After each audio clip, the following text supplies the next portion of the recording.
పాము పెళ్లి కొడుకు అని చందమామ కథ చెప్పుకుందాం. శరభదేశపు రాజుకు పిల్లలు లేరు. రాజు ఒక కొడుకు కోసము, రాణి ఒక కూతురు కోసము తప్పించిపోయారు.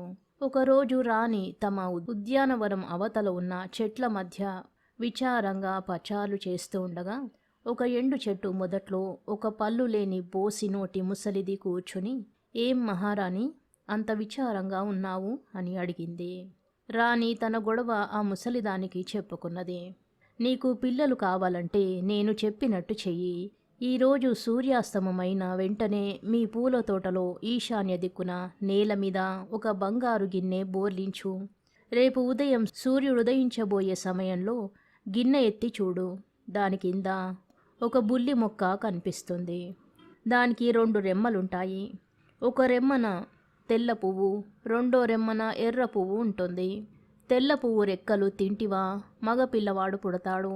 ఎర్ర పూలు రెక్కలు తింటివా ఆడపిల్ల పుడుతుంది. 2 పూల మొక్కలు మాత్రం తినకు" అని చెప్పింది ముసలిది. రాణి పుత్రకాంక్షతో ముసలిది చెప్పినట్టే చేసింది. మర్నాడు సూర్యోదయం కాబోతుండగా వెళ్ళి చూస్తే గిన్నె కింద చిన్న మొక్క, దానికి 2 పూలు ఉన్నాయి. తనకు కూతురు కావాలని ఉన్నప్పటికీ తన భర్త ఆనందం కోసం మగ పిల్లవాన్ని కనగలనందుకు తెల్ల పువ్వు రెక్కలు తినేసింది. కాని ఎర్ర పువ్వును విడిచిపెట్ట బుద్ధి కాక దాని రెక్కలు కూడా తినేసింది. తరువాత రాణి గర్భవతిగా ఉన్నది. రాజభవనంలో అందరూ సంతోషించారు. 9 నెలలు నిండగానే ఒకనాడు రాణికి నొప్పులు ఆరంభమయ్యాయి. ఆ దశలోనే ఆమె గర్భం నుంచి ఒక పాము వెలువడింది. ఆమెకు భయంతో ముచ్చెమటలు పోశాయి. ఆమె ఎవరినన్నా పిలిచేలోపుగా ఆ పాము పాకుతూ ఏటో వెళ్ళిపోయింది.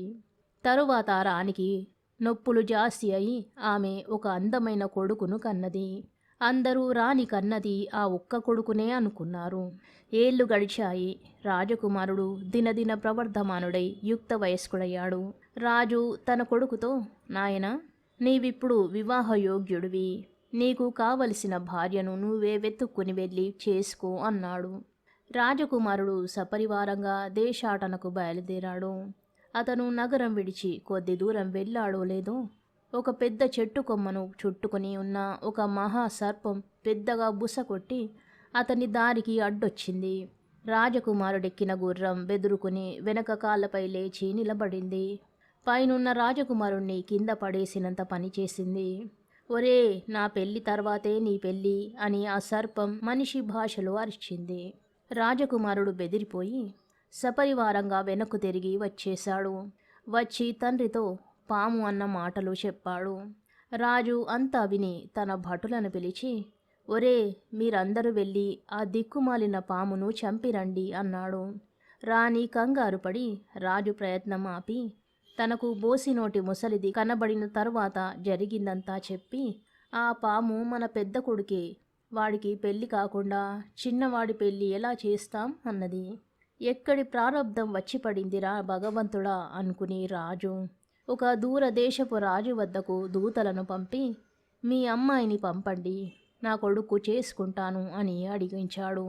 ఆ రాజుకు ఒక్కడే కొడుకని లోకమంతా అనుకుంటుండడం చేత వాళ్ళు తమ పిల్లను సంతోషంగా పంపించారు.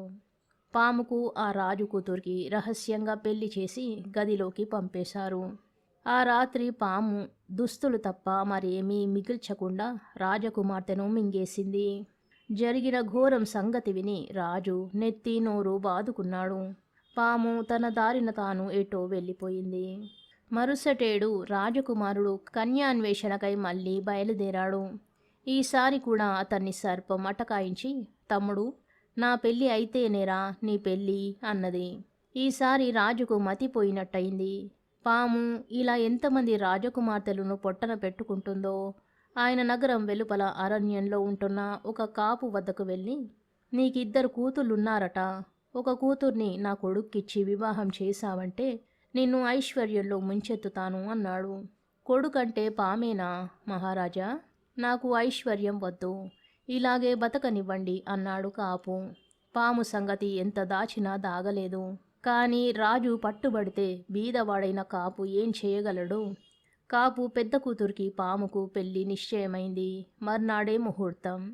కాపు కూతురు పుట్టెడు దిగులుతో ఆ సాయంకాలం పచారు చేస్తుండగా ఒక ఎండు చెట్టు మొదట్లో కూర్చుని ఉన్న ముసలిది, "ఎందుకు తల్లి అంత విచారంగా ఉన్నావు?" అన్నది. కాపు కూతురు ముసలిదానితో అంతా చెప్పేసింది. "నేను చెప్పినట్టు చేస్తివా నీకు గండం గడుస్తుంది, సుఖపడిపోతావు. నిన్ను రాజుగారు పెళ్లి కూతుర్ని చేసేటప్పుడు కొన్ని వరాలు కోరు. ఒకదానిపైన ఒకటిగా నీకు 10 తెల్ల పట్టు పావడాలు కట్టాలని, తరువాత నీ పడక గదిలో ఒక తొట్టెలో సున్నపు నీరు, ఇంకో తొట్టెలో పాలు ఉంచాలను. వాటితో పాటు ఒక 10 పేప బెత్తాలు కూడా కావాలను. ఈ కోరికలు తీర్చకపోతే పీటల మీద కూర్చోనని చెప్పు. పెళ్ళయ్యాక నిన్ను ఆ పామును గదిలోకి పంపుతారు. పాము నిన్ను పావడా విప్పమంటుంది. ఒక కూసం విడిస్తేనే గాని విప్పనను. ఇలా పాము నిన్ను పావడా విప్పమన్నప్పుడల్లా కూసం విడవమను.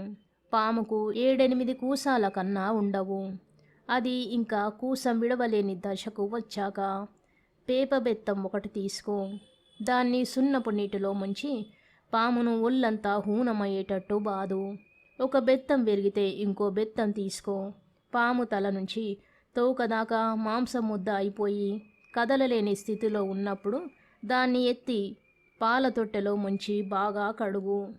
ఆ తరువాత ఏం జరిగేది నీకే తెలుస్తుంది అన్నది ముసలిది. కాపు కుమార్తె ముసలిది చెప్పినట్టే చేసింది.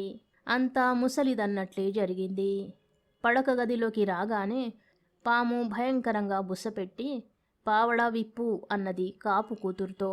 "నువ్వు ముందు ఒక కూసం విడు" అన్నది కాపు కూతురు. పాము ఆమెకేసి ఎంత కోపంగా చూసిందంటే అది తనను మింగేస్తుందని ఆమె భయపడింది.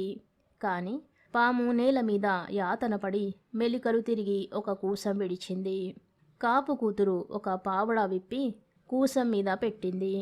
7-8 కూసాలు విడిచిన మీదట పాము ఎంత ప్రయత్నించి కూడా మరొక కూసం విడవలేకపోయింది.